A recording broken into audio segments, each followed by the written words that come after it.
విధాత media ప్రేక్షకులకి నమస్కారం. వృషభ రాశి వాళ్ళకి కార్తీక మాసంలో ఎలాంటి గ్రహస్థితులు ఉన్నాయి, దాని ద్వారా ఎలాంటి ఫలితాలు ఉండబోతున్నాయి ఈ వీడియోలో తెలుసుకుందాం. కార్తీక మాసం అనేది సత్యానికి, శాంతికి, శివభక్తికి ప్రతీక. అలాగే ఈ నెలని దామోదర మాసం అని కూడా అంటాం. విష్ణుమూర్తి కూడా చాలా ప్రీతికరమైనటువంటిది. ఒక్క దీపం వెలిగించడం అంటే చీకట్లో వెలుగును వెలిగించడం కాదు, మన మనసులోని అజ్ఞానాన్ని తొలగించడము అనేసి పురాణాలు చెప్తూ ఉంటాయి. మరి వృషభ రాశి వాళ్లకు ఈ మాసం చాలా ప్రత్యేకమైంది. ఎందుకంటే ఈ రాశికి అధిపతి అయినటువంటి శుక్రుడు కాగా ఈ మాసంలో శుక్రుడు బలస్థితి చాలా బలంగా ఉండే మృదుత్వము, కళాత్మకత, ధనము, సంబంధాలు, సౌందర్యము వంటి విషయాల్ని ప్రభావితం చేస్తూ ఉంటాడు. మరి కార్తీక మాసంలో గ్రహస్థితులు వృషభ రాశి వాళ్ళకి ఎలా ప్రభావం చూపబోతున్నాయి గమనిద్దాం.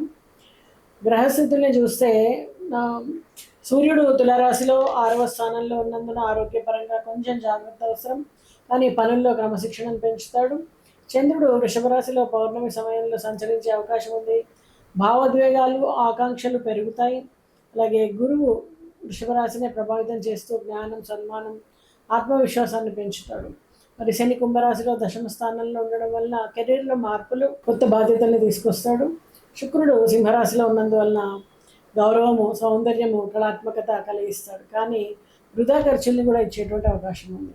అలాగే బుధుడిని గమనిస్తే వృశ్చిక రాశిలో 7వ స్థానంలో ఉండడం వలన సంబంధాల్లో ఉత్కంఠత, కానీ బలమైనటువంటి నిర్ణయాల శక్తిని ఇస్తాడు.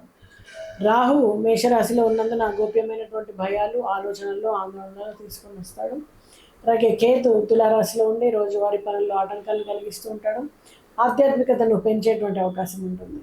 మరి వృషభ రాశి వాళ్ళకి ఈ మాసంలో ప్రధానంగా ఉండేటువంటి ప్రభావాల్ని చూస్తే ఈ మాసము సమతుల్యమైనటువంటి ఆత్మవిశ్వాసం మరియు ఆత్మ పరిశీలన సమంగా ఉండేటువంటి సమయం అని చెప్పొచ్చు. ఒకవైపు గురువు మీ రాశిలో ఉండడం వల్ల బుద్ధి, జ్ఞానము, ఆర్థిక స్థిరత్వం పెరుగుతాయి.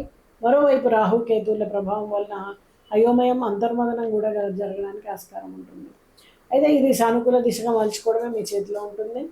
అదే వృత్తి కానీ ఉద్యోగాల్ని కానీ గమనిస్తే శని దశమ స్థానంలో ఉండడం వల్ల పని ప్రదేశంలో బాధ్యతలు పెరగడానికి, అలాగే గౌరవం కూడా పెరగడానికి ఆస్కారం ఉంటుంది. సీనియర్లు మీ పని గుర్తిస్తారు, కానీ శ్రమ ఎక్కువగా ఉంటుంది.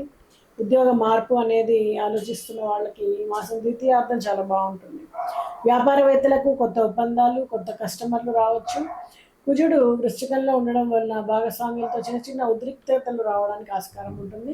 కొంచెం జాగ్రత్తగా ఉండాలి. మరి ఆఫీస్లో రాజకీయాలు, పుకార్లకు దూరంగా ఉండడం ఇంకా అవసరం. మరి ఆర్థిక పరిస్థితిని గమనించినట్టయితే మేషరాశి వాళ్ళకి కార్తీక మాసంలో గురువు వృషభ రాశిలోనే ఉన్నాడు, అందువల్ల చాలా శక్తివంతంగా ఉంటుంది. పాత అప్పులు తెచ్చుకునే అవకాశము, స్థిరమైనటువంటి ఆదాయం పొందే అవకాశము. కానీ శుక్రుడు సింహరాశిలో ఉండడం వలన వృధా ఖర్చులు ఉంటాయి. ముఖ్యంగా విలాసమైనటువంటి వస్తువులు, బట్టలు, అలంకరణ పైన మోజు పెరుగుతుంది.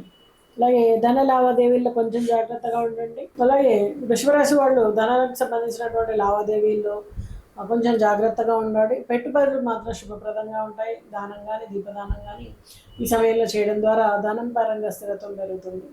మరి మేషరాశి వాళ్ళకి కార్తీక మాసంలో ఆరోగ్యాన్ని గమనిస్తే సూర్యుడు 6వ స్థానంలో ఉండడం వలన చిన్నపాటి జ్వరము, చర్మ సమస్యలు, కేతువు తులారాశిలో ఉండడం వలన కడుపు సంబంధమైనటువంటి సమస్యలు, ఆర్థిక అలవాట్లలో అవ్యస్తత కనిపిస్తుంది. మరి ఉదయము సూర్యారాధన, సూర్య నమస్కారం చేయడము, ఎక్కువగా నీళ్లు తాగడము, తేలికపాటి ఉపవాసాన్ని పాటించడం చేయాలి. కార్తీక స్నానం ప్రతిదినం కూడా చేసేటువంటి శారీరక శక్తి, మనసు రెండూ కూడా స్వచ్ఛమవడానికి ఆస్కారం ఉంటుంది. మరి కుటుంబం కానీ, దాంపత్య విషయాల్ని కానీ గమనించినట్టయితే వృషభ రాశి వాళ్ళకి కార్తీక మాసంలో మంగళుడు 7వ స్థానంలో ఉండడంతో జీవిత భాగస్వామితో చిన్న చిన్న మాటలు పెరిగే అవకాశం ఉంటుంది. శుక్రుడు బలంగా ఉండడం వలన ప్రేమలు, సాన్నిహిత్యం పెరుగుతుంది. కుటుంబ విషయాల్లో మీ మాటకు విలువ పెరుగుతుంది. ఆత్మగౌరవం పెరుగుతుంది. అలాగే వృద్ధ తల్లిదండ్రుల పైన శ్రద్ధ పెరుగుతుంది. కొంచెం ఆరోగ్యపరంగా ఎక్కువ శ్రద్ధ తీసుకోవాల్సి ఉంటుంది ఈ సమయంలో. గృహ నిర్మాణం కానీ, ఆస్తి కానీ, వాహనం కానీ వంటి విషయాల్లో కూడా ఈ మాసం చివరిలో చాలా చక్కటి ఫలితాలు రావడానికి ఆస్కారం ఉంటుంది. మరి వృషభరాశి వాళ్ళని కార్తీక మాసంలో విద్య, జ్ఞానము, సృజనాత్మకత లాంటి విషయాలను గమనిస్తే గురువు వృషభంలో ఉండడం వల్ల విద్యార్థులకు అత్యద్భుతమైనటువంటి కాలం అని చెప్పచ్చు.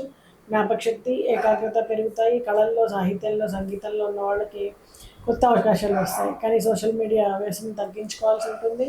అది మీ దృష్టిని చెడగొట్టేటువంటి అవకాశం ఉంటుంది. అలాగే వృషభరాశి వాళ్ళకి ఆధ్యాత్మికత కానీ, ధర్మాన్ని కానీ గమనిస్తే కార్తీక మాసంలో శివుడికి అత్యంత ప్రియమైనటువంటి నెల వృషభ రాశి వాళ్ళకి మాసము శివారాధన, దీపదానము, వ్రతాచరణము అనివార్యం అనమాట.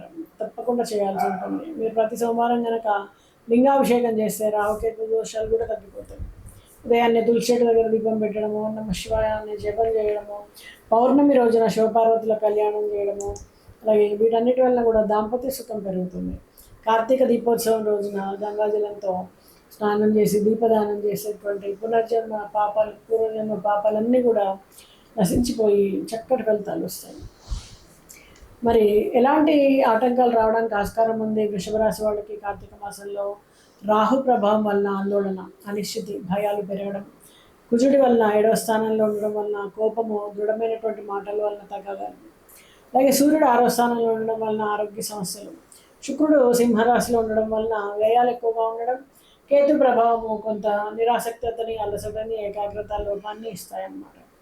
అలాగే ప్రతిరోజు కూడా శివార్చన, ప్రతి సోమవారం బెల్లం, పాలు, బిల్వదళాలతో శివాన్ని అభిషేకించడం, దీపదానం చేయడం, వీటి ద్వారా చక్కటి ఫలితాలు ఉంటాయి. అలాగే కార్తీక దీపోత్సవం ఫలితాలన్నీ కూడా మీరు పొందుతారు. అలాగే ఓం శుక్రాయ నమః, ఓం నమః శివాయ అనే మంత్రాలను జపించుకోవచ్చు. లేదా వాళ్ళకి బట్టలు కానీ తినుబండారాలు కానీ ఇలాంటివి ఇవ్వండి. అలాగే సోమవారం, గురువారం తేలికపాటి ఉపవాసాన్ని చేయడము, దాని ద్వారా శరీరాన్ని శుద్ధిపరచుకునేటువంటి ప్రక్రియలో ముందుండండి. అలాగే ఆహారం కూడా కారము, ఉప్పు తగ్గించి తేలికైనటువంటి ఆహారాన్ని తీసుకుంటూ ఉండాలి. మరి ఇలాంటివన్నీ పాటించినప్పుడు వృషభ రాశి వాళ్ళకి చక్కటి ఫలితాలు ఉండడానికి ఆస్కారం ఉంటుంది. శుభం.